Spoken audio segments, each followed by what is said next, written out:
नमस्कार बच्चों। नमस्कार सर। देखो आज ये कंबाइन क्लास है 10th है भी,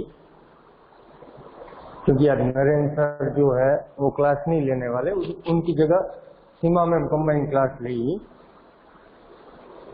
4th लेक्चर, 3rd लेक्चर आपका इंग्लिश का रहेगा मेरे बाद कंबाइन, और लास्ट लेक्चर जो है, जो आपका 2nd लेक्चर अभी स्पोर्ट्स का था 10th में, तो अभी तो मैं कंबाइन ले रहा हूँ।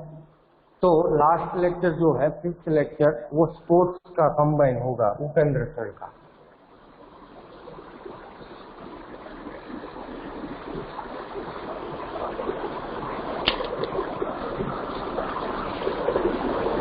हम पहुंचे थे पेज नंबर 20, बराबर ना?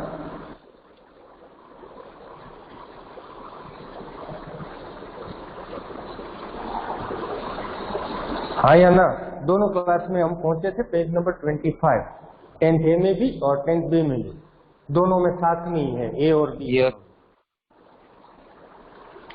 तो अभी 9 बजे हैं, तो 2 मिनट रुकते हैं, तब तक लगभग सब आ जाएंगे। और आज तो कंबाइन क्लास है तो 25-30 बच्चे तो आने ही चाहिए।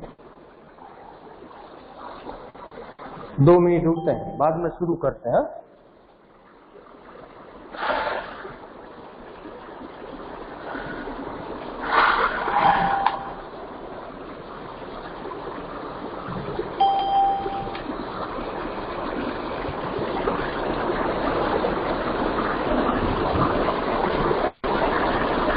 किसी को अभी तक जो पढ़ा उसमें कोई डाउट है तो पूछ लेना बेटा।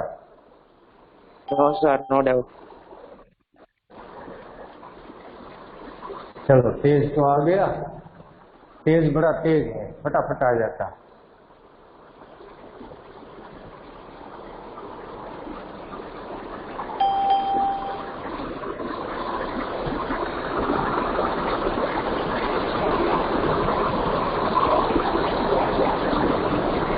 कितने आए देखो तो। और 14 बच्चे, आपको मिला के 15। अच्छा, अभी और आएंगे, कंबाइन क्लास है ना तो और ज्यादा हो जाएंगे।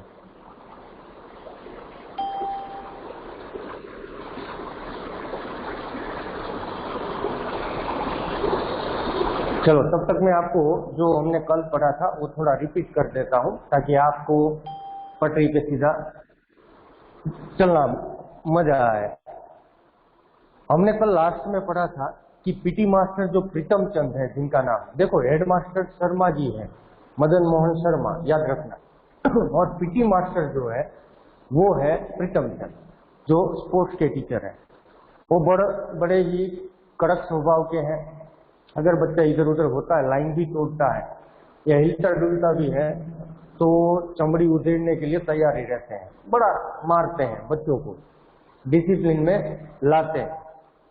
तो पीटी मास्टर से जो बच्चे हैं वो बहुत ही डरते हैं, उनको पसंद भी नहीं करते। लेकिन जो हेडमास्टर जी हैं, मतलब प्रिंसिपल साहब हैं मदन मोहन शर्मा, वो बड़े ही प्यारे हैं, कभी भी किसी भी बच्चे को मारते नहीं हैं, हमेशा हंसते रहते हैं, बड़े अच्छे स्वभाव के हैं, जिनसे बच्चे डरते नहीं हैं।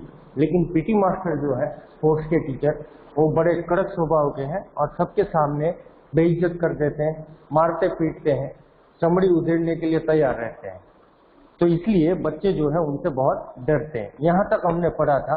अब हम पहुंचे हैं पेज नंबर 25, 10th ए में भी और बी में भी, दोनों में साथ में ही है। तो पेज नंबर 25 से शुरू करेंगे। अभी थोड़े बच्चे और भी आ जाएंगे, लेकिन हम शुरू कर देते हैं। रेडी हो सब? Yes sir. Yes sir. ठीक है, तो पेंसिल वगैरह साथ में रखना, कहीं ऐसा शब्द आए तो मैं अर्थ आपको कठिन शब्दों के लिखवाऊंगा, आप लिखते जाना। जो भी क्लास ज्वाइन करे प्लीज अपना माइक जो है वो तुरंत ऑफ कर देना, ताकि दूसरों को डिस्टर्ब ना हो। अभी किसी का ऑन है, बस बंद करो। चलो, पेज नंबर 25। परंतु हेडमास्टर शर्मा जी उसके बिल्कुल उलट स्वभाव के थे। किससे उलट स्वभाव के?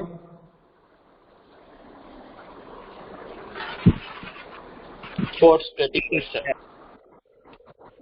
हाँ, जो पीटी मास्टर है प्रीतम चंद, जो पीटी मास्टर है प्रीतम चंद, उनका स्वभाव और हेडमास्टर शर्मा जी का स्वभाव बिल्कुल उलट है, उल्टा है।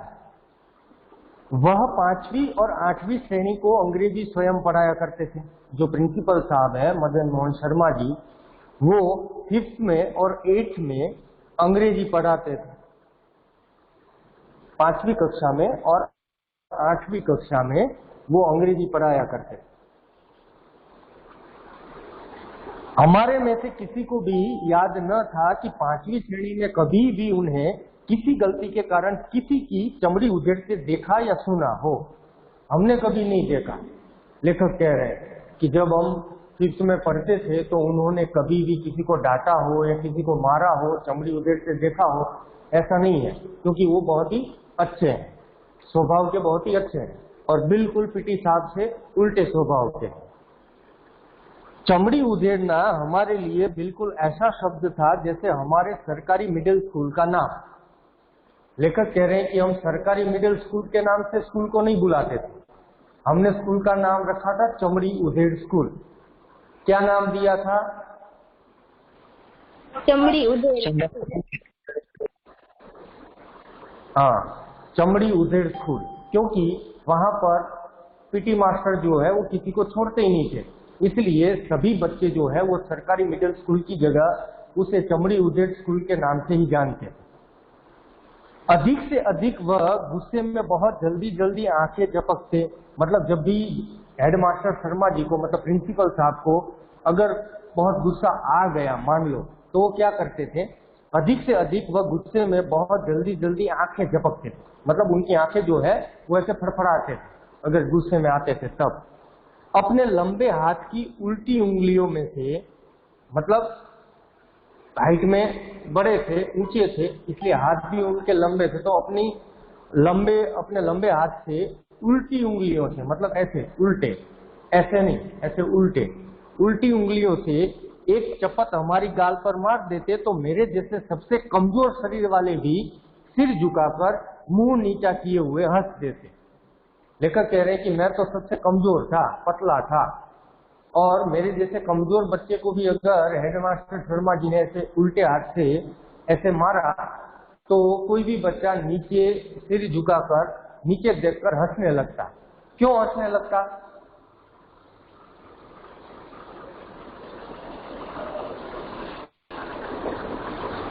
सर क्योंकि उसको लगती हेडमास्टर शब्द। हाँ, क्योंकि उसको लगती ही नहीं थी, क्योंकि हेडमास्टर जी जो है वो तो बड़े प्यार से ऐसे उल्टे हाथ से ऐसे ही गाल के ऊपर ऐसे करते ऐसे, तो बच्चों को क्या लगता, मजा आता। मारा ऐसा नहीं लगता था, ऐसा लगता था कि बड़े प्यार से उन्होंने ऐसे गाल पे ऐसे छुआ, इसलिए बच्चे जो है वो नीची मुंडी करके हंस देते थे। वह चपत, चपत मतलब थप्पड़। हाँ, लेकिन ये चपत इसलिए बोला है क्योंकि बड़े प्यार से धीरे से वो ऐसे करते थे गाल पे, इसलिए। वह चपत तो जैसे हमें भाई भीखे की नमकीन पापड़ी जैसी मजेदार लगती, जो तब पैसे की शायद 2 आ जाया करती थी। लेखक कह रहे हैं कि हमें तो स्कूल के बाहर एक भीखे भाई की नमकीन की दुकान थी, वहां से हम जो पापड़ी लेते थे, पापड़ी तो कितनी सॉफ्ट होती है, खाने में भी मजा आता है। तो लेखक कह रहे हैं कि हेडमास्टर शर्मा जी जब हमें मारते ना, वो चपत मारते, थप्पड़ मारते, तो हमें वो भाई भीखे की नमकीन की तरह बड़ी मीठी लगती, बड़ी मजेदार लगती थी। जो उस समय पैसे की 2 आया करती, 1 पैसे की पैसा। अभी तो 25 पैसे 50 पैसे कोई वैल्यू नहीं है। कहीं देख आप दोगे ना तो लेते भी नहीं है, आप कहीं दोगे तो लेते भी नहीं है। आपको भी मालूम है 25 पैसे 50 पैसे जो है वो आप दोगे तो वो मना करेंगे, ये तो लेंगे ही नहीं, क्योंकि उनको भी मालूम है कि इस समय ये 25 पैसे 50 पैसे का कुछ नहीं आता। रुपया है 100 पैसे, रुपया है मतलब 100 पैसे, 1 रुपया, वो भी कम चलता है। कभी कभार किसी ने वापस दे दिया तो हम ले लेते हैं, वरना मांगते नहीं है। यानी पैसे की वैल्यू जो है वो कम हो गई, मतलब 25 पैसे 50 पैसे उसका आजकल कुछ नहीं आता, इसलिए लोग उसे चलन में नहीं लाते। वैसे तो कहीं कहीं लोग तो 10 रुपए का सिक्का भी नहीं लेते, पता है ना, जो 10 रुपए का सिक्का आता है वो भी नहीं लेते।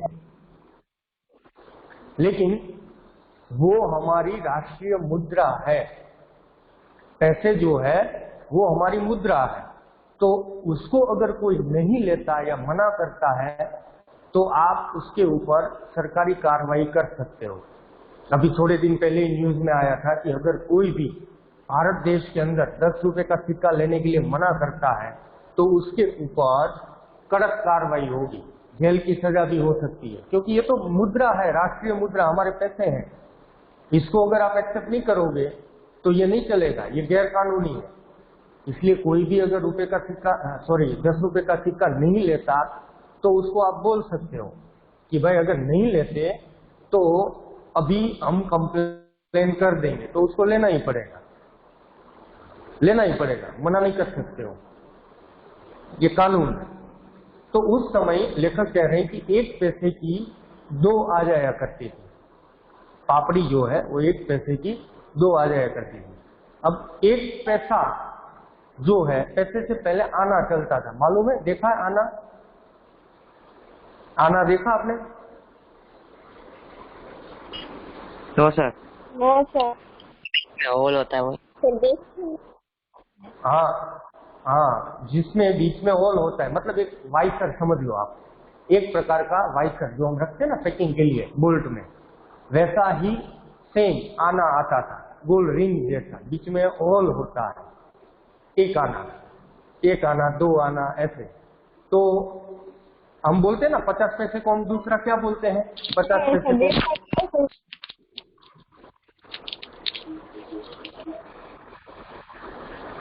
मैं जो पूछ रहा हूं उसका सवाल जवाब दो आप। 50 पैसे को दूसरा हम क्या बोलते हैं? 8 आना। हाँ, 8 आना, मतलब 8 आने का जो बनता है वो 50 पैसे है, और 16 आना मतलब 1 रुपया, 16 आना मतलब 1 रुपया, 4 आना मतलब 25 पैसे, 25 पैसे को हम 4 आना भी बोलते हैं, 4 आना मतलब 25 पैसे, 8 आना मतलब 50 पैसे, 16 आना मतलब 1 रुपया। हाँ बेटा, पावली 25 पैसे को, हाँ पावली भी बोलते हैं, पावली 25 पैसे, 4 आना तो 50 पैसे मतलब 8 आना, और 16 आना मतलब 1 रुपया। तो वो जमाना गया, आना तो नहीं चलता, लेकिन पैसे जो है 25 पैसे 50 पैसे वो भी गए, वो भी अभी कोई ध्यान नहीं देता। तो वो जमाना बिल्कुल ऐसा था कि महंगाई इतनी थी नहीं, अभी जमाना ऐसा हो गया कि महंगाई भी इतनी हो गई। तो लोग कहते हैं कितना, जैसे मेरे पापा कभी बात करते हैं तो वो कहते हैं कि मैं जब जॉब में, सरकारी गवर्नमेंट जॉब में टीचर में लगा तो मेरी पहली सैलरी जो है वो 225 रुपए थी पर मंथ। कितनी थी? 225 रुपए। अब आप सोचो, अभी 225 रुपए एक दिन में इससे डबल खर्चा हो जाता है, 225 रुपए से ज्यादा आज एक दिन में डबल खर्चा हो जाता है। उस समय 225 रुपए 1 महीने की पगार थी, 1 महीने की सैलरी, और फिर भी उसमें से बचता था, बचत होती थी। तो वो जमाना था जब सस्ता सब हुआ करता था, इतनी महंगाई नहीं थी। अभी हो गई सैलरी कितनी सबकी, 50,000, 60,000, 80,000, लेकिन सामने महंगाई भी उतनी हो गई। तो हम तो वहीं के वहीं है, मिडल जो फैमिली है, मध्यम वर्गीय लोग हैं, वो उधर के उधर ही है, कोई फर्क नहीं पड़ेगा, चाहे सैलरी 50-60,000 क्यों ना हो, खर्चा सामने उतना हो गया।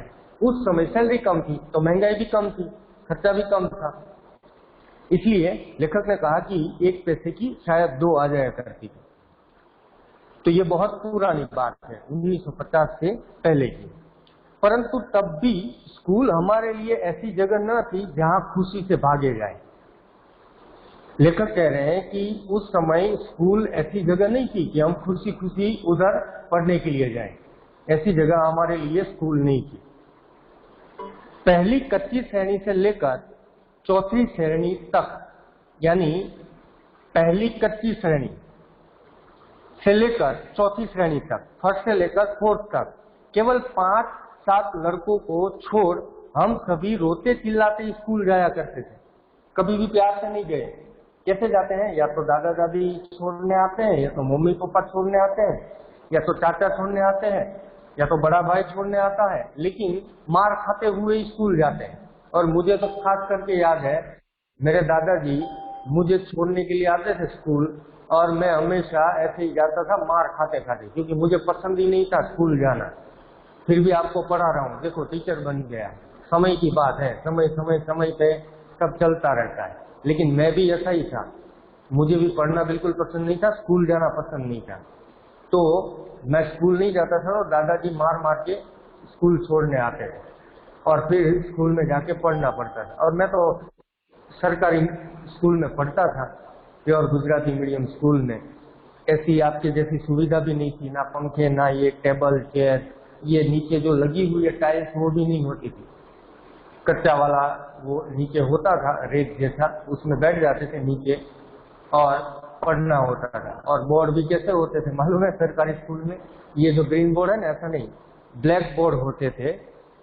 वो भी बाद में आए, पहले तो सीधा दीवार पे कलर किया हुआ होता था, दीवार पे ब्लैक कलर, एक चौरस बना दिया जाता था, उस पर ब्लैक कलर कर दिया जाता था, वो हमारा ब्लैक बोर्ड। लेकिन थोड़ा आगे बढ़े, 5th में आए, तब ब्लैक बोर्ड आ गए।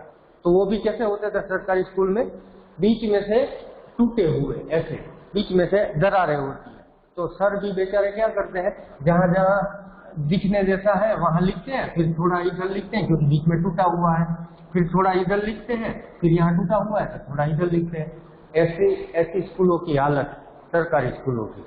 और फिर भी हम पढ़ते थे। ऊपर जब भी बारिश आए तब क्या करना है मालूम है? जिस कोने में बारिश नहीं, मतलब पानी नहीं आता, उधर जाके सबको बैठ जाना है, और जिस तरफ पानी आता है उस तरफ खाली छोड़ देना है जगह। ऐसी स्कूलों में पढ़ते थे बच्चे, क्योंकि प्राइवेट स्कूलें कम थी उस समय, और खास करके इंग्लिश मीडियम स्कूलें तो थी ही नहीं। इंग्लिश मीडियम क्या था, वो तो बड़े बड़े शहरों में ही कहीं कहीं स्कूलें मिलती थी। बाकी वैसे भी आज भी कहाँ है गाँव में इंग्लिश मीडियम स्कूलें हैं? नहीं है। कहीं कोई बड़ा गांव होगा और प्राइवेट स्कूल वहां होगी, तो बाकी सरकारी इंग्लिश मीडियम स्कूलें तो आज भी नहीं है, आज भी नहीं। तो उस समय की तो बात भूल ही जाओ। तो ऐसा जमाना था। तो यहाँ लेखक वही कह रहे हैं कि हमारे में से 2-4 लड़के ऐसे थे जो बड़े प्यार से स्कूल जाते होंगे, बाकी सब मार खाते खाते रोते रोते ही स्कूल जाया करते थे। परंतु कभी कभी ऐसी सभी स्थितियों के रहते स्कूल अच्छा भी लगने लगता। कभी कभी ऐसा होता कि स्कूल पसंद भी आता था। कब आता था? देखो, जब स्काउटिंग का अभ्यास करवाते समय पीटी साहब नीली पीली झंडियां हाथों में फड़काकर 1 2 3 कहते, तो झंडियां ऊपर नीचे दाएं बाएं करवाते, तो हवा में लहराती और फड़फड़ाती झंडियों के साथ खाकी वर्दियों तथा गले में 2 रंगे रूमाल लटकाए अभ्यास किया करते। देखो ये बड़ा लंबा आ गया, इसलिए मैंने फुल स्टॉप तक पढ़ लिया। अब मैं आपको समझाता हूँ, समझ लो लेखक क्या कहना चाहते हैं। लेखक कहते हैं कि हमें कभी कभी स्कूल अच्छा भी लगता था। कब लगता था? जब पीटी मास्टर जो है, स्पोर्ट्स के टीचर प्रीतम चंद, वो स्काउटिंग करवाते। हमारे स्कूल में यहाँ एनएसएस, एनसीसी, ये स्काउटिंग परेड नहीं होती है आजकल, वो सब बिल्कुल बंद हो गया। बड़ी बड़ी स्कूलें कहीं होगी शहरों में तो वहां होता होगा, यहाँ नहीं है, पहले होता था। एनसीसी यहाँ पे शायद मोरबी के अंदर कोई स्कूल में चलता हो तो आपको पता होगा, मुझे तो पता नहीं है कोई सरकारी स्कूलों में अगर कहीं चलता हो तो, लेकिन वो धीरे धीरे कम हो गया। तो ये स्काउटिंग जब करवाते हैं पीटी मास्टर, परेड करवाते हैं, आपको एक फौजी की तरह ट्रेनिंग देते हैं, तो ये स्काउटिंग गाइड कहते हैं। इसे पूरा नाम है इसका स्काउटिंग गाइड। तो जब स्काउटिंग का अभ्यास करवाते उस समय पीटी साहब जब हमारे हाथ में नीली पीली झंडियां देते, नीली और पीली झंडियां ऐसे हाथ में पकड़नी है, देखो चित्र में भी बनाया दिखाया है। 1 2 3 कहते हैं, मतलब 1 2 3 लेफ्ट राइट ऐसे करके परेड शुरू होती है। हाथ में होती है झंडियां, झंडियां ऊपर नीचे दाएं बाएं करनी है, झंडिया कैसे करनी है आपने परेड में देखा होगा, हाथ में झंडा होता है तो ऐसे दाएं ऐसे बाएं ऐसे घुमाते हुए परेड शुरू होती है। तो झंडिया ऊपर नीचे दाएं बाएं करवाते तो हवा में लहराती वो झंडिया और फड़फड़ाती झंडियों के साथ खाकी वर्दी, कपड़े कौन से हैं, यूनिफॉर्म कौन सा है, खाकी चड्डी खाकी शर्ट, वो वर्दी है। तो खाकी वर्दियों में तथा गले में 2 रंगे रुमाल, एनसीसी देखा होगा आपने, एनसीसी के कैडेट्स देखे हैं, गले में वो रंग वाला 2 रंग वाला रुमाल होता है, वो गले में बांधा होता है। गले में 2 रंगे रुमाल लटकाए अभ्यास किया करते। उस समय लेखक कह रहे हैं हमें बहुत बड़ा मजा आता, उस समय में स्कूल जो है वो बहुत अच्छी लगती थी। मान लो यहाँ पर एनसीसी चालू होता और आप भी जो है खाकी कपड़ों में आते पुलिस की तरह, आपके गले में भी वो रुमाल होता, आपके सिर पे टोपी होती, हाथ में झंडियां होती, वो डंडियां होती और आप परेड करते ट्रेनिंग करते तो बड़ा अच्छा है। क्योंकि एनसीसी वैसे तो अच्छा ही है, एनसीसी में अगर आपको एनसीसी का C सर्टिफिकेट मिल गया तो फिर आप पुलिस डिपार्टमेंट, आर्मी के अंदर, डिफेंस में, आर्मी, नेवी, एयरफोर्स, इन सब में उसके पॉइंट्स होते हैं। उस भर्ती में जब आप जाओगे तो दूसरे लोगों से आप अलग तैर के आओगे क्योंकि आपने एनसीसी कंप्लीट किया है। एनसीसी का फुल फॉर्म होता है नेशनल कैडेट कोर। ये जो है एनसीसी वो आपको पॉइंट C सर्टिफिकेट जब आपको एनसीसी का मिलता है तो गवर्नमेंट जॉब में आपको उसके पॉइंट्स मिलते हैं, खास करके ये पुलिस है, डिफेंस है, उसमें पहला चांस आपका होता है। तो आजकल ये स्कूल कॉलेज में कम होता है, बाकी पहले बहुत होता था। एनसीसी, एनएसएस, ये स्काउटिंग गाइड, बड़ा मजा आता है उसमें। कैंप होते हैं, जंगलों में ले जाते हैं, कैंप फायर होता है, नाइट कैंप फायर, जंगल में रात में पूरे दिन लकड़ियां इकट्ठी करनी है, एक ढेर लगाना है, रात में उसका कैंप फायर होगा, आपको आसपास बैठ के वो खिचड़ी वगैरह जो भी बनाया होता है वो खाना है और रात में उसके आसपास ही सो जाना है, जंगल में रुकना है रात। तो बड़ा मजा आता है जंगल में, क्लाइंबिंग, रैपलिंग होता है पहाड़ों के ऊपर और सारी ट्रेनिंग मिलती है आपको, कैसे लकड़ियां इकट्ठी करनी है, कैसे रात को कैंप फायर होता है, कैसे ग्रुप में काम होता है, ये सारी चीजें आपको सीखने के लिए मिलती हैं। बड़ा मजा आता है अगर ऐसा करोगे तो।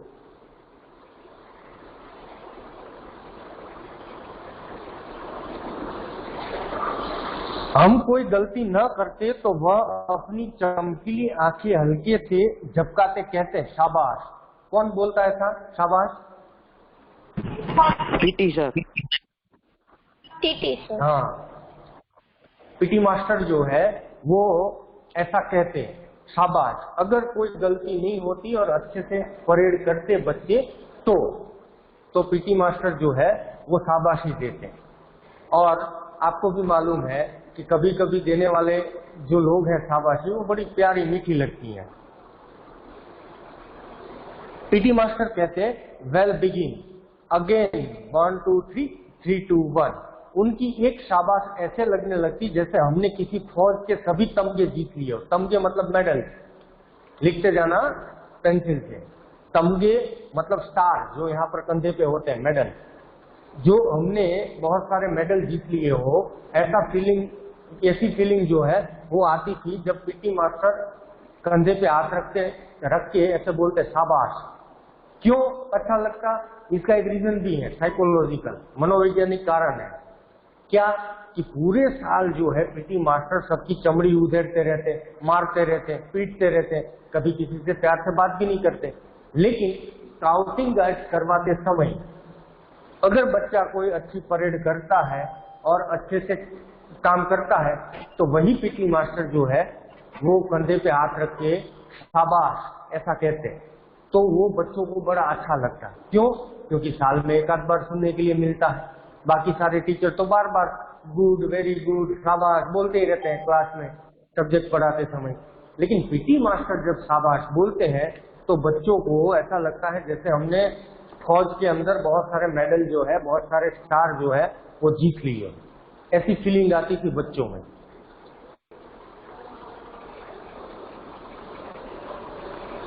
कभी यही एक शाबाश सभी मास्टरों की ओर से हमारी सभी कॉपियों पर साल भर की लिखी गुड्डो ये गुड्डो क्यों बोला है? गुड का बहुवचन है, लेखक ने गुड का बहुवचन कर दिया। वैसे इंग्लिश में गुड का बहुवचन गुड्डो नहीं होता, लेकिन इन्होंने हिंदी में गुड बोलने के समय इसका बहुवचन किया, इसलिए ब्रैकेट में लिखा है गुड का बहुवचन। गुड्डो मतलब क्या? बहुत सारे गुड। गुड्डो का मतलब क्या? बहुत सारे गुड। तो जब शिक्षक पूरे साल सभी कॉपियों में, मतलब सभी फेयर नोटबुक होती है उसके अंदर, जब वो गुड गुड गुड गुड ऐसे पूरे साल देते रहते हैं तो साल के एंड में बहुत सारे गुड हो जाते हैं। तो वो बहुत सारे गुड जो है उसका बहुवचन यहाँ पर लेखक ने गुड्डो कहा है। तो बहुत सारे गुड्डो जो है उससे भी अधिक मूल्यवान हमें पीटी मास्टर का एक शाबाश लगता है। क्यों ऐसा क्यों? मैंने आपको रीजन बता दिया। इसका रीजन साइकोलॉजिकल रीजन है, मनोविज्ञान। हाँ इस साल लास्ट के एंड में वो शाबाशी उनको देते थे अगर वो सही काम करे तो। बराबर है। तो ये जो है वो एक साइकोलॉजिकल रीजन है, मनोवैज्ञानिक कारण है कि बच्चों को जो शिक्षक दूसरे सब्जेक्ट के, सारे सब्जेक्ट के, वो हर दिन जब भी बुक चेक करते हैं वो गुड गुड गुड, पूरे साल में कितने सारे गुड दे देते हैं, यानी गुड का बहुवचन हो जाता है, बहुत सारे गुड्डो बहुत सारे दे देते हैं। लेकिन पीटी मास्टर का एक शाबाश जब मिलता है तो उसके सामने ये सारे गुड जो है वो फीके पड़ जाते हैं।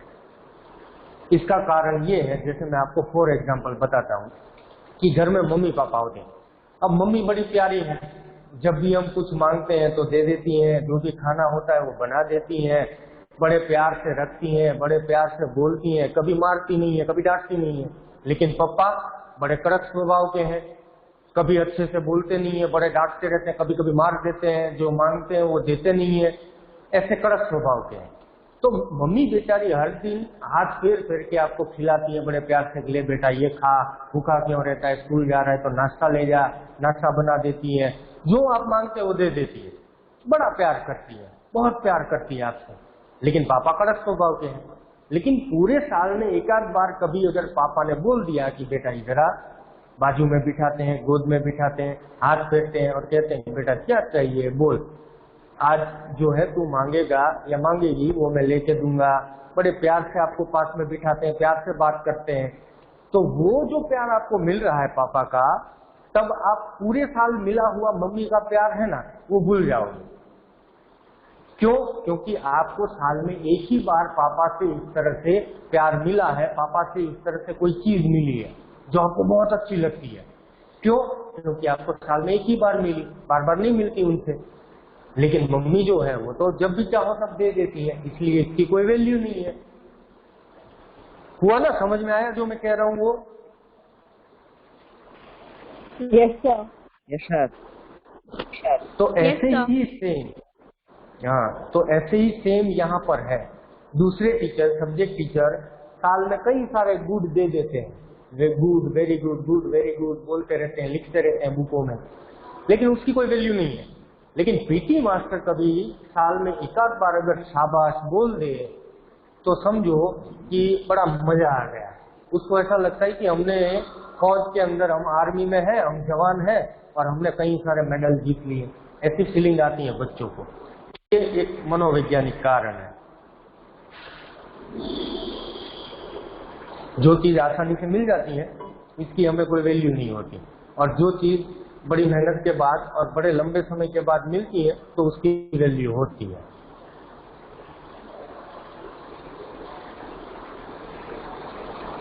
कभी ऐसा भी लगता कि कई साल की सख्त मेहनत से प्राप्त की पढ़ाई से भी पीटी साहब के डिसिप्लिन में रहकर प्राप्त की गुडविल बहुत बड़ी थी। देखो अब बड़े हो गए लेखक, 50 साल के हो गए गुरदयाल सिंह, तो अब उनको समझ में आया कि जो हमें पीटी साहब मारते थे, पीटते थे, वो किस लिए। उन्होंने सोचा किस लिए, तो उनको समझ में आया कि जो हमें मार पड़ती थी वहां पर स्कूल के अंदर, वो सिर्फ और सिर्फ हमारी गलती करने पर पड़ती थी। ऐसे ही नहीं, जब हमारी गलती होती थी, हमने कोई मिस्टेक की होती थी, तब हमें मार पड़ती थी। तो इसका रीजन उनको 50 साल के बाद समझ में आया गुरदयाल सिंह को कि हमें जो डिसिप्लिन सीखने के लिए मिली पीटी साहब से, उससे हमारे जीवन में बहुत सारे चेंजेस आए, क्योंकि हमारे जीवन में अनुशासन नहीं था, डिसिप्लिन नहीं थी। जो अनुशासन होना चाहिए हमारे जीवन के अंदर वो नहीं था। वो कहाँ से मिला? पीटी साहब से। तो इसके कारण हमारे जीवन में बहुत सारे परिवर्तन आए। जैसे कोई आर्मी वाला व्यक्ति, आपके तो फैमिली में कहीं है, किसी के फैमिली में कोई आर्मी डिफेंस में? No sir. अच्छा, अगर किसी के घर में या तो सगे संबंधियों में, घर परिवार में, अड़ोस पड़ोस में कोई आर्मी या डिफेंस वाला कोई भी होता है, तो आप उसके स्वभाव से ही पहचान लोगे कि ये डिफेंस में। बड़ा कड़क स्वभाव होता है, चलने का स्टाइल उसका अलग होता है, उसका हेयर कट अलग होता है, उसका स्वभाव जो है वो बड़ा कड़क होता है। वो डिसिप्लिन में ज्यादा मानता है। क्यों? क्योंकि उसको पूरे दिन डिसिप्लिन फॉलो करनी होती है, अनुशासन में ही रहना होता है। इसलिए उसको बच्चे चिल्लाएंगे घर के अंदर, पसंद नहीं आएगा। बच्चे चीजें इधर उधर कर देंगे, पसंद नहीं आएगा। बच्चे खेलते रहेंगे, पसंद नहीं आएगा। वो व्यक्ति डिसिप्लिन में है, इसलिए वो भी ऐसा चाहता है कि सामने वाले भी डिसिप्लिन में रहे। उसे मजा नहीं आता। ज्यादा मेहमान इकट्ठे हो गए और चिल्ला रहे हैं, बड़े बड़े जोर से बात कर रहे हैं ऊंची आवाज में, तो उसे पसंद नहीं आता, क्योंकि वो डिसिप्लिन वाला आदमी है, अनुशासन वाला आदमी है। उसको भी सामने ऐसा ही डिसिप्लिन वाला चाहिए सब कुछ। इसलिए आपको लगेगा कि ये तो बड़ा कड़क स्वभाव का है, ये तो बड़ा रूड स्वभाव का है, बड़ा रूडली बात करता है, पर ऐसा नहीं है। उसकी ट्रेनिंग इस प्रकार की है। वो व्यक्ति हमारे जैसा ही था, लेकिन जब डिफेंस में गया, आर्मी में गया, उसको ट्रेनिंग मिली, उसको हर दिन वो चीज सिखाई जाती है और डिसिप्लिन में ही रहना पड़ता है, अनुशासन में ही रहना पड़ता है पूरे दिन, क्योंकि सामने सारे अफसर होते हैं और अफसरों को भी डिसिप्लिन में रहना पड़ता है, क्योंकि सामने सारे उनके कर्मचारी होते हैं, दूसरे साथी। तो इसीलिए वो डिसिप्लिन ज्यादा रखते हैं। तो लेखक ने यहाँ पर वही कहा है। देखो, उन्होंने कहा कि कभी ऐसा भी लगता कि कई साल की सख्त मेहनत से प्राप्त की पढ़ाई, बहुत साल पढ़े और हमने ज्ञान इकट्ठा किया, पढ़ाई की, उससे भी, उस पढ़ाई से भी पीटी साहब की डिसिप्लिन जो है उसमें रहकर प्राप्त हमने की गुडविल। हमने क्या प्राप्त किया? गुडविल। ये बच्चा बड़ा डिसिप्लिन वाला है, अनुशासन वाला है, वो कभी भी इधर उधर नहीं होता, वो कभी भी ऊंचे आवाज में नहीं बोलता, वो कभी भी गालियां नहीं बोलता, वो टीचर की रिस्पेक्ट करता है, वो असेंबली में सीधा खड़ा रहता है, वो सभी काम जो है वो पूरे अनुशासन के साथ करता है, डिसिप्लिन के साथ। तो ये गुडविल प्राप्त होती है आपको, ये बच्चा बड़ा अच्छा है, आपको गुडविल प्राप्त हुई ना। तो इसीलिए लेखक कह रहे हैं कि हमको तो कभी कभी ऐसा लगता कि इतनी मेहनत करके हमने जो पढ़ाई की, इससे तो अच्छा है कि हमने जो पीटी साहब से डिसिप्लिन सीखी, इससे जो हमें गुडविल मिली है वो बहुत बेहतर है हमारे जीवन के लिए। क्योंकि पढ़ाई तो आगे जाके काम आए ना आए, लेकिन ये गुडविल जरूर काम आएगी, ये डिसिप्लिन जो है वो जरूर काम आएगी। परंतु यह भी एहसास रहता कि जैसे गुरुद्वारे का भाई जी कथा करते समय बताया करता, गुरुद्वारा समझते हो ना, सिखों का जो धर्म स्थान है, हाँ, सिखों का जो धर्म स्थान है उसे कहते हैं गुरुद्वारा। जैसे हमारे हिंदुओं का धर्म स्थान उसे हम कहते हैं मंदिर, मुस्लिमों का धर्म स्थान है उसे कहते हैं मस्जिद, तो सिखों का धर्म स्थान है उसे कहते हैं गुरुद्वारा, क्रिश्चियनों का धर्म स्थान है उसे कहते हैं चर्च। तो सबके अलग अलग नाम है। लेकिन यहाँ पर लेखक जो है वो कह रहे हैं कि जब हमें ऐसा एहसास होता कि गुरुद्वारे का भाई जी, मतलब जो ज्ञान बांटता है, वो कथा करते समय बताया करता कि सती गुरु के भय से ही प्रेम जागता है। सती गुरु मतलब सदगुरु, सती गुरु का मतलब है सदगुरु, लिखते जाना। यहाँ पर सती गुरु जो लिखा है इसका मतलब है सदगुरु। इनके भय से ही, मतलब भगवान के डर से ही प्रेम जागता है। ऐसे ही पीटी साहब के प्रति हमारे प्रेम की भावना कभी कभी जाग जाती। ऐसे ही पीटी साहब के प्रति जो है प्रेम की भावना जाग जाती। कब? जब वो हमें शाबाश कहकर बुलाते, वो हमें डिसिप्लिन सिखाते, वो हमें स्काउट परेड करवाते, उस समय बच्चे जो है पीटी साहब को भी प्रेम करने लगते थे, पीटी साहब को पसंद करने लगते थे। तो यहाँ पर एग्जाम्पल दिया सदगुरु का कि सदगुरु के भय से प्रेम जागता है, मतलब डर होता है। जब ईश्वर का, भगवान का डर होता है आपके अंदर, तो आप थोड़े बहुत तो डिसिप्लिन में, अनुशासन में रहते ही हो, रहना पड़ता है। आप कोई भी कार्य करने से पहले आप सोचोगे कि ये पाप है या पुण्य। अगर पाप होगा तो आप नहीं करोगे, खराब कार्य नहीं करोगे। क्यों? क्योंकि मन में डर है। किस चीज का डर? ईश्वर का डर है कि बाद में भुगतना पड़ेगा। इसलिए डर के मारे आप वो गलत काम जो है, पाप जो है, वो नहीं कर सकते। तो सेम ऐसा स्कूल में है। उस पीटी साहब के डर से आप जो है वो डिसिप्लिन में रहना पसंद करते हो, डिसिप्लिन में रहते हो, तो अच्छी बात है।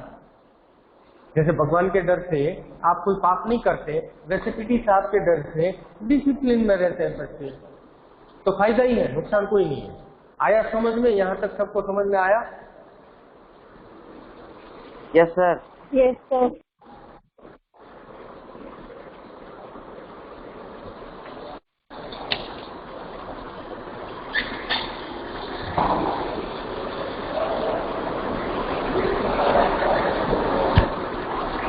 चलो, आज कंबाइन में 25-26 बच्चे हैं। पढ़ाने का मजा आता है, ज्यादा होते हैं ना तो जवाब मिल जाता है, मेरे प्रश्न का जवाब मुझे मिल जाता है।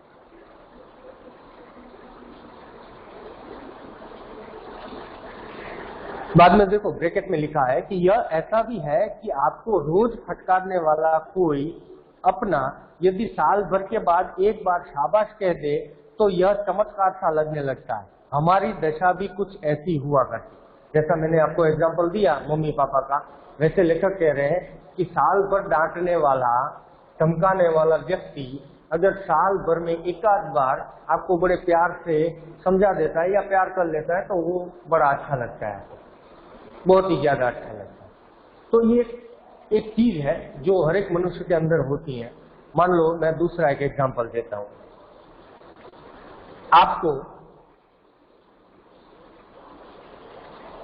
आप नौकरी करते हो, घर परिवार है, बीवी बच्चे हैं, और आपने एक 10 लाख रुपए की कार ली। अच्छी बात है, 10 लाख रुपए की आपने एक कार ली, आप उसमें घूमने जाते हो, बीवी बच्चे सब मजे से रहते हो। अब वो चीज आपको मिल गई, 10 लाख रुपए की कार जो है वो आपको मिल गई। अब वही आप चलाते रहते हो।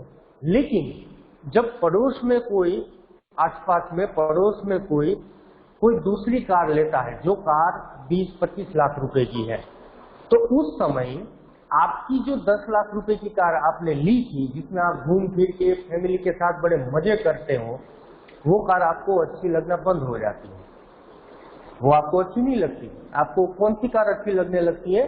जो आपके पड़ोसी ने खरीदी है। ऐसा क्यों? क्योंकि जो चीज आपको आसानी से मिल गई है, मतलब आपको जो 10 लाख रुपए की कार मिली थी वो आपको आसानी से मिल गई, आपने खरीद ली 10 लाख रुपए की कार, तो वो आपको आसानी से मिल गई, तो इसकी वैल्यू आपको नहीं है, इसकी वैल्यू आपको नहीं है। आपको वो कार पसंद आने लगी जो आपके पड़ोसी ने ली है। तो ये एक मनोवैज्ञानिक कारण है, ये हमारी सोच है, और हर एक व्यक्ति को ऐसा ही होता है कि जो चीज उसके पास है वो उसे ज्यादा पसंद नहीं आती, लेकिन जो चीज दूसरे के पास है वो उसे ज्यादा पसंद आती है। ऐसा ही होता है। लेडीज होती है, लेडीज, अब उसको उसके पति ने 5,000 रुपए की एक मस्त साड़ी लेकर दी, मस्त 5,000 रुपए की एक मस्त साड़ी लेकर दी। बड़ी पसंद आई उसको कि देखो मेरे हस्बैंड ने मुझे 5,000 रुपए की ये साड़ी लेकर दी। हर एक शुभ प्रसंग में बाहर जाते समय वो वही साड़ी पहनती है क्योंकि उसे बड़ी पसंद आई, उसके हस्बैंड ने उसे गिफ्ट दी थी 5,000 रुपए की साड़ी। लेकिन थोड़े दिनों के बाद उसकी ही जो पड़ोस में रहने वाली महिला है, उसको उसका पति 10,000 रुपए की साड़ी लेकर देता है, 10,000 रुपए की साड़ी लेकर देता है, चाहे अच्छी हो ना हो, लेकिन 10,000 रुपए की साड़ी लेकर उसका पति उसे देता है। और वो इसको बताती है कि मेरे पति ने तो मुझे 10,000 रुपए की साड़ी ले दी, मेरा बर्थडे था तो 10,000 रुपए की साड़ी वो लेकर आए। तो अब इस महिला को क्या होने लगा? इस महिला को क्या होने लगा कि जो साड़ी उसे बहुत पसंद थी, जो जो बार बार वो पहनती थी, उसे बहुत पसंद थी, 5,000 रुपए की साड़ी थी, और वही साड़ी वो बार बार पहनती थी। अब वो साड़ी उसे अच्छी लगना बंद हो गई, अब उसे वो नापसंद है। क्यों? क्योंकि वो पड़ोसी ने जो ली है 10,000 रुपए की साड़ी, चाहे वो अच्छी हो या ना हो, चाहे उसका कलर अच्छा हो या ना हो, लेकिन 10,000 की है, इसलिए उस साड़ी में ध्यान गया, ये साड़ी अपने आप अच्छी लगना बंद हो गई। तो यही कारण है कि जब आपको कोई चीज आसानी से मिल जाती है तो उसकी आपको कोई वैल्यू नहीं रहती, और जो चीज आपके पास नहीं है हमेशा वही चीज आपको पसंद आती है। जो आपको मिलने वाली नहीं है वो दूसरे की है, वही चीज आपको पसंद आती है, और अपने पास जो है उसकी हम वैल्यू नहीं करते। तो जब ये स्वभाव सुधर जाएगा व्यक्ति का, जब अपने पास जो है उसी में वो संतोष रखेगा व्यक्ति, उसी में मजे लेने की कोशिश करेगा, तो व्यक्ति हमेशा खुश रहेगा, वो व्यक्ति हमेशा आनंदित रहेगा। क्यों? क्योंकि वो दूसरे ने क्या लिया उसे वो कोई मतलब ही नहीं रखता। तो फिर अगर आपको ऐसी सोच रखनी है, जब आप दूसरों को ही देखकर सोचते हो, तो आप ये क्यों नहीं सोचते कि जब हम कार लेकर जाते हैं फैमिली के साथ, जो हमने 10 लाख रुपए की कार ली है घूमने के लिए, उस समय आप फुटपाथ पर भी देखो, फुटपाथ पे भी नजर डालो, जहां टेंट में गरीब लोग रहते हैं, जिनके पास साइकिल भी नहीं है, टूटी फूटी, जो उस टेंट के अंदर रहते हैं टूटे फूटे, चौमासे में पानी भी आता है, धूप भी लगती है गर्मियों के सीजन में, और सर्दियों में ठंडी भी लगती है, उनके पास पहनने के लिए ठीक से कपड़े भी नहीं है, नंगे पैर घूमते हो, तो उसको देखो और कंपेयर करो अपने आप को कि देखो भगवान ने हमें बहुत कुछ दिया है, हमारे पास 10 लाख रुपए की कार भी है जिसमें हमारा फैमिली घूम सकता है, बहुत दिया ईश्वर ने। संतोष रखो, मजे लो, खुश रहो, ये सोच होनी चाहिए। आप अपने से ऊपर की सोच रखते हो तो आप नीचे भी तो देखो, जो कहा मैंने वो सही है कि गलत है? सही है। सही है सर। हाँ, तो ये खुश रहने का तरीका है। ये जो है, आपको खुश रहना है, आपको आनंदित रहना है, प्रफुल्लित रहना है, तो फिर आपको ये सोच रखनी पड़ेगी, संतोष रखना पड़ेगा। संतोष सबसे बड़ी चीज है। जितना मिला है, भगवान ने दिया है, ईश्वर ने हमें, उसमें खुश रहो। ज्यादा लालच मत रखो, ज्यादा ऊंचा उड़ने की कोशिश मत करो। आपके पास जितनी व्यवस्था है उसी में आपको अपना घर चलाना चाहिए, उसी तरह के शौक जो है वो पूरे करने चाहिए, वरना इस जमाने में, इस समय में कहाँ खो जाओगे पता भी नहीं चलेगा।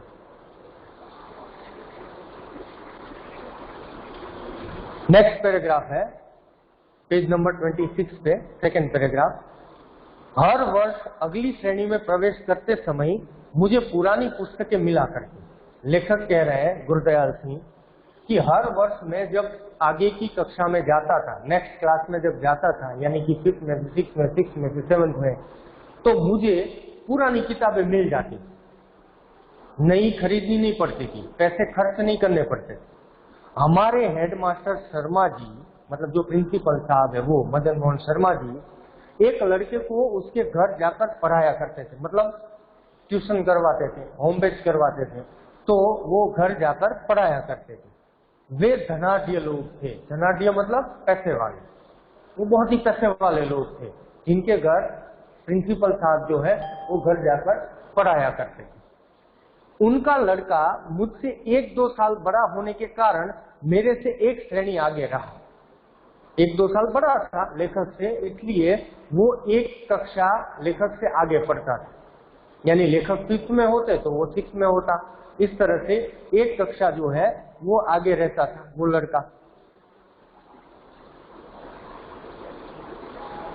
हर साल अप्रैल में जब पढ़ाई का नया साल आरंभ होता था, 1 अप्रैल को सीबीएसई में नया साल शुरू होता है, तो हर साल जब अप्रैल के महीने में पढ़ाई का नया साल शुरू होता, आरंभ होता मतलब शुरू होता है, आरंभ मतलब शुरू होता, तो शर्मा जी उसकी 1 साल पुरानी पुस्तकें ले आते। किसके लिए ले आते? लेखक के लिए। लेखक के लिए। हाँ, लेखक के लिए। ये गुरदयाल जी जो है उनकी कंडीशन इतनी नहीं थी, वो मध्यम वर्गीय परिवार के थे। तो हेडमास्टर जी जो है लेखक के लिए पुरानी किताबें लेकर आते थे। हमारे घर में किसी को भी पढ़ाई में दिलचस्पी नहीं थी। लेखक कह रहे हैं कि मेरे घर में किसी को भी जरा सी भी पढ़ाई में दिलचस्पी नहीं थी, इंटरेस्ट ही नहीं था एजुकेशन में, फिर भी लेखक जो है वो पढ़ते थे। यदि नई किताबें लानी पड़ती जो तब 1-2 रुपए में आ जाया करते थे, उस समय 1950 से पहले की बात है, उस समय 1-2 रुपए में सारी किताबें पूरे साल की आया करती थी। तो लेखक कह रहे हैं कि यदि नई किताबें लानी पड़ती, खरीदनी पड़ती, जो उस समय 1-2 रुपए की आती थी, तो शायद इसी बहाने पढ़ाई तीसरी-चौथी श्रेणी में ही छूट जाती। अगर किताबें लेनी पड़ती, पापा से बोलना पड़ता कि किताबें लेकर आओ जो 2 रुपए की आती हैं, सारी किताबें अगर लानी पड़ती तो पापा ने कब का बोल दिया होता कि बेटा पढ़ाई छोड़ दो। जैसे लेखक के सभी साथियों ने पढ़ाई छोड़ दी थी, वैसे लेखक को भी पढ़ाई छोड़नी पड़ती। लेकिन पुरानी किताबें मिल जाती थी, हेडमास्टर जी लेकर आते थे, इसलिए लेखक की पढ़ाई आगे बढ़ती रही, क्योंकि पापा को कोई खर्चा करना ही नहीं पड़ता था। कोई 7 साल स्कूल में रहा तो एक कारण पुरानी किताबें मिल जाना भी था। लेखक कह रहे कि मैं 7 साल तक स्कूल में पढ़ा, इसका रीजन, इसका कारण था सिर्फ और सिर्फ पुरानी किताबें मिल जाती थी, इसलिए अगर लानी पड़ती तो पढ़ाई छूट गई होती कब की। कॉपियों, पेंसिलों, होल्डर या शाही दवात में भी मुश्किल से 1-2 रुपए साल भर में खर्च हुआ करते। स्टेशनरी का खर्च जो है वो भी उतना था, 1-2 रुपए के आसपास। किताबों के अलावा जो स्टेशनरी चाहिए उसमें भी 1-2 रुपया। हाँ बेटा, स्कूल की फीस नहीं होती? गवर्नमेंट स्कूल में कहाँ फीस होती है बेटा? अभी भी तू यहाँ पढ़ रही है, इसकी जगह अगर कोई गवर्नमेंट स्कूल में चली जाएगी तो 1 रुपया भी फीस नहीं होती, मुफ्त में पढ़ाई होती है। ऊपर से स्कॉलरशिप मिलती है, सामने से गवर्नमेंट पैसे देती है, 10-12 हजार रुपए, 15 हजार रुपए सामने से तुझे मिलेंगे साल के एंड में स्कॉलरशिप। बाकी फीस 1 रुपया भी नहीं होती, मुफ्त में होती है पढ़ाई। किताबें भी मुफ्त मिलती है, स्कूल बैग मुफ्त में मिलता है, यूनिफॉर्म मुफ्त में मिलता है, और सारी स्टेशनरी भी मुफ्त में मिलती है, और दोपहर का खाना भी मुफ्त में मिलता है। इसका खर्चा पूरा गवर्नमेंट उठाती है अगर आप गवर्नमेंट स्कूल में पढ़ते हो तो। लेकिन आप गवर्नमेंट स्कूल में पढ़ोगे नहीं, इसलिए ये मिलना नामुमकिन है।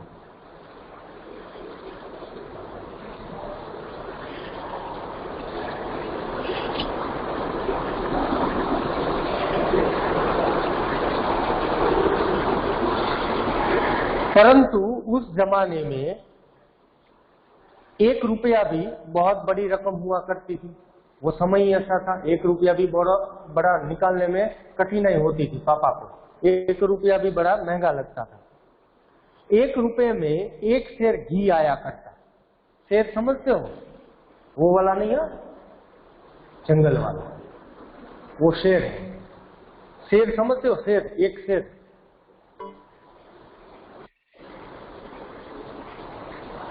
पता है?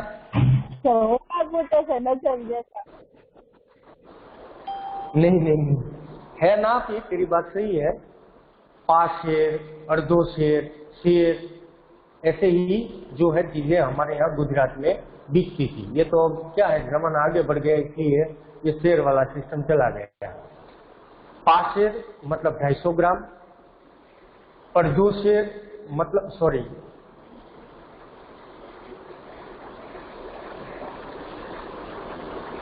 तो ये होता क्या था? शेर मतलब 500 ग्राम, पाशेर मतलब 250 ग्राम। नाप है ये। जब हम दूध लेने जाते थे पहले के समय में तो हमें ऐसा कहते शेर दूध दे दो। शेर मतलब 500 ग्राम, पाशेर मतलब 250 ग्राम, बस शेर मतलब 1 लीटर। तो लेखक कह रहे हैं कि 1 रुपए में 1 शेर घी आया करता, मतलब 500 ग्राम घी आ जाता था 1 रुपए में, और 2 रुपए की 1 मन यानी कि 40 शेर गंधम, 1 मन यानी कि 40 शेर। अब आप सोचो 40 शेर मतलब कितना हुआ? 20 केजी। 20 बराबर है 20 किलो। 20 किलो मतलब 1 मन, 20 किलो मतलब 1 मन, 1 शेर मतलब 500 ग्राम, 40 शेर मतलब 20 किलो, 20 किलो मतलब 1 मन। समझ में आ रहा है ना जो मैं बोल रहा हूँ कि ऊपर से जा रहा है? Yes, sir. हाँ, तो लेखक कह रहे हैं कि 1 रुपए में 1 शेर घी आया करता था और 2 रुपए की 1 मन यानी कि 40 शेर गंदम। अब ये गंदम क्या है? गंदम क्या है? नहीं, ये तो देखना पड़ेगा, ये कुछ अलग शब्द आ गया गंदम है बेटा। दही माखन।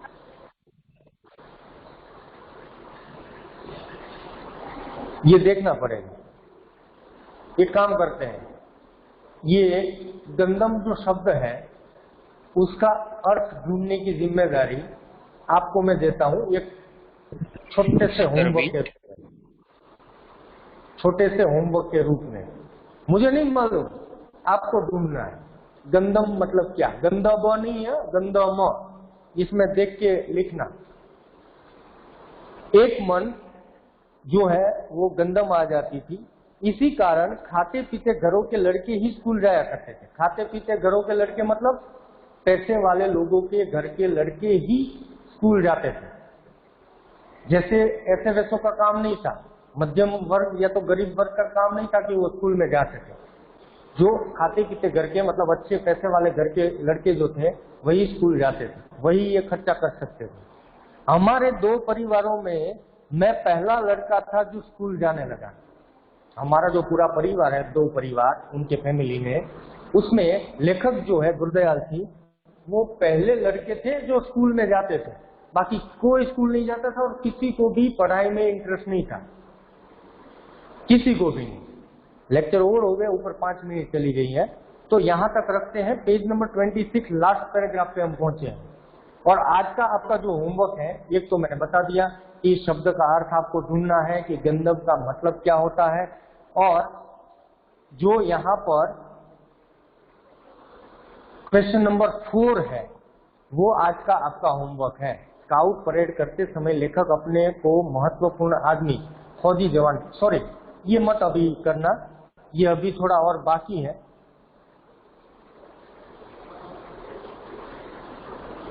क्वेश्चन नंबर 2 बाकी था ना, मैंने 1 और 3 दिया था। तो आज का आपका होमवर्क है क्वेश्चन नंबर 2, यानी 1, 2, 3 तीनों हो गए, बराबर? Okay sir. Yes sir. Sir holder आज जो और पढ़े, क्या होता है? आज जो पढ़े उसमें किसी को कोई डाउट है तो पूछ लो। हाँ बेटा पूछ, क्या कह रहा है? सर होल्डर और स्याही दवात का मतलब क्या होता है? जो कापियों मतलब नोटबुक, नोटबुक जो होती है वो, और पेंसिलों वो भी आप समझते हो। होल्डर समझते हो? होल्डर पेंसिल को, शार्पनर जो होता है ना, शार्पनर, और जो पेड़ होता है, पेड़ होल्ड करने के लिए पेड़ होता है ना, आप यूज करते हो ना पत्तों को होल्ड करने के लिए। और शाही दवात, शाही दवात मतलब शाही का खड़िया, गुजराती में खड़ियो कहवाय, एक छोटा सा वो होता है पोत जैसा, उसके अंदर शाही भरी होती है। देखा कहीं चित्रों में देखा होगा। यस सर, वो उसमें सर कलम के बाद में लिखते हैं, देखा है। हाँ, तो अभी आप शाही दवात कहोगे इस जमाने में तो रिफिल हो जाएगी पेन की, क्योंकि अभी तो वो जमाना गया, अभी रिफिल। चलो, तो होमवर्क में क्या है, एक तो आपको गंधम शब्द का अर्थ ढूंढना है, कल मैं पूछूंगा आपको बताना है, और क्वेश्चन नंबर 2 वो आपका होमवर्क, बराबर? नेक्स्ट वीक में स्कूल कब खुलेगी? सोमवार से बेटा अपना कंसर्न लेटर लेकर आ ही जाना, इस मंडे से।